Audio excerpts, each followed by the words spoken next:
For hikers, backpackers, backcountry skiers, cross country skiers, I'm going to talk about boots, how to lace your boots, how to pick your boots, how to take care of your feet, and what socks to use to make your hiking and backcountry skiing a lot more pleasurable. Hello, this is Mike. Today we're going to talk about boots, and we're going to talk about hiking boots, backcountry ski boots, and really cross-country ski boots, the kind really that you lace up. We're going to talk about four things: how the boot should fit you when you're buying it or picking it out, and then we're going to talk about preparing your feet for the boot. We're going to talk about socks for your boot, and finally how to put your boot on and how to lace it so that it fits well and performs well.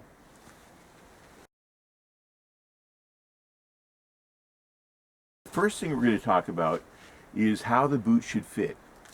When you put your foot into the boot, first of all, take the boot and kick it back with your heel in it to seat your heel back against your boot. You should have space in the front of your boot so that your toes can move freely.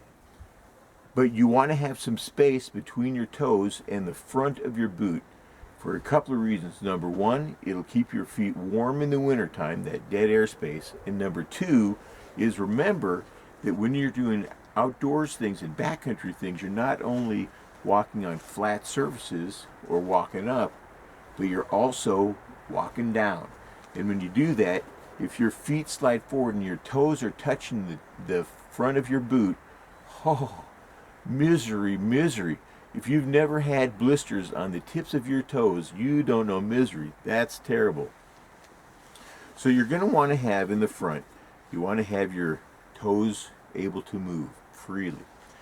Now, around the ball of your foot, you want that boot to just be around the ball of your foot. You don't want it to have a lot of space there, and at the same token, you don't want it tight. Not like a hockey player where they like to wear their hockey skates with no socks or anything and tight. This is a different sport. You want your foot to have some have some freedom. You don't want, or not freedom, but you don't want it to be tight. Finally, in the heel, you don't want your heel to be moving up and down, so that there's friction there. If you feel, oh, it's not really tight, you don't need it to be firm. You just don't want it moving up and down. Nowhere in the boot do you want your foot to be moving sideways or forward and backwards. You want it to be in there nice and steady, but you don't want it to be loose.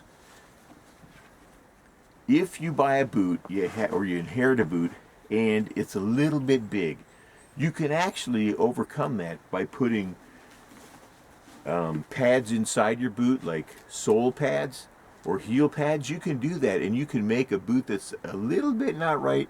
You can make it fit and it can perform okay. But after you get everything put in, remember, not tight, but just firm enough.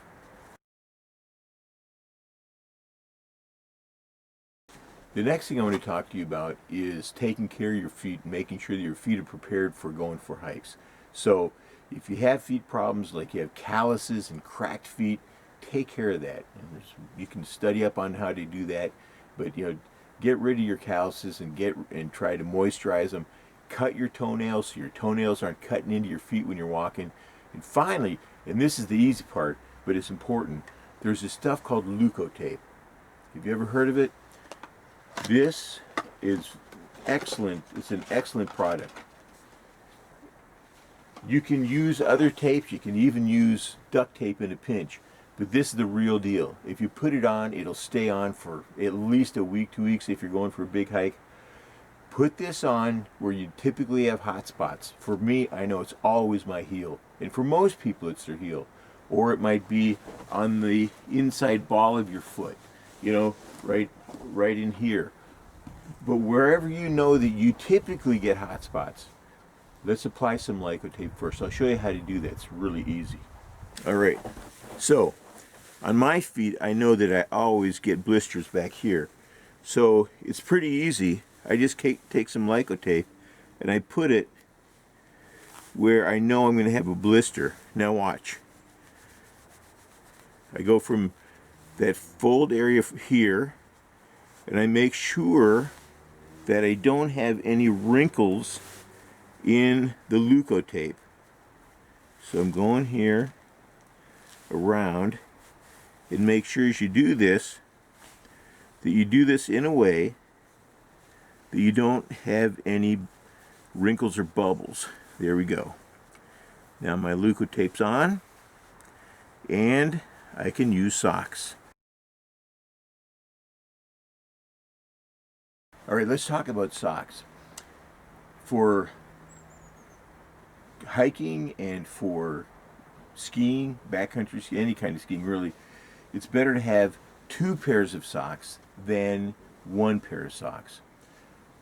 The first sock that you'd put on is going to be a real thin sock. Can you see that? Thin, stretchy.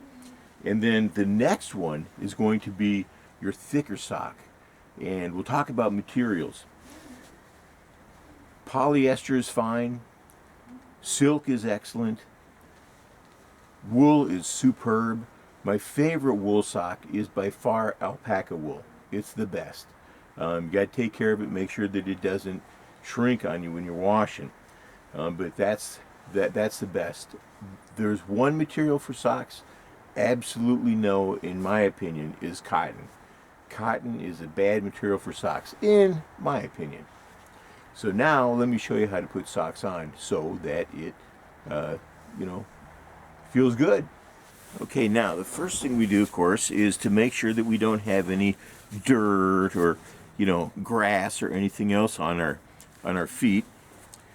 And then I'm going to put on my silky thin sock. And by the way, this is nothing too fancy.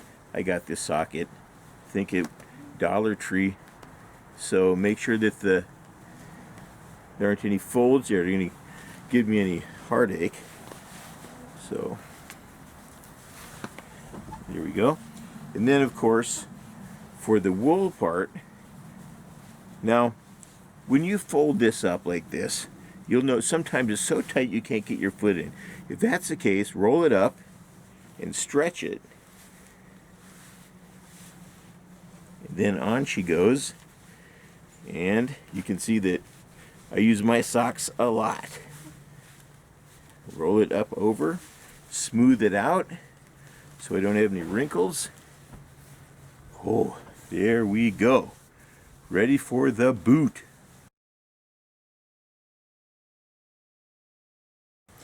Now, how to put on the boot.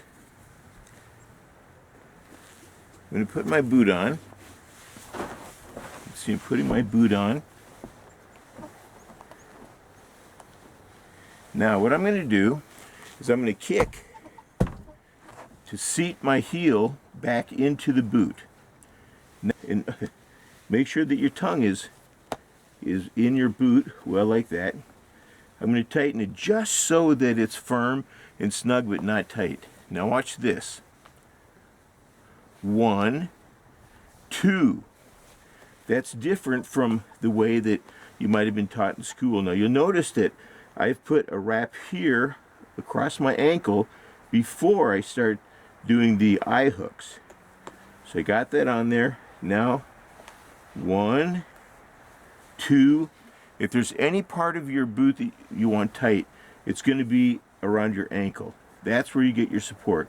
1, 2, and now tighten. The reason that we go around twice like that instead of just once is it's going to help prevent the boot from, that knot from loosening up. Going to hold it in place there. Typical bow, and then I go over mine and tie it twice without pulling too tight.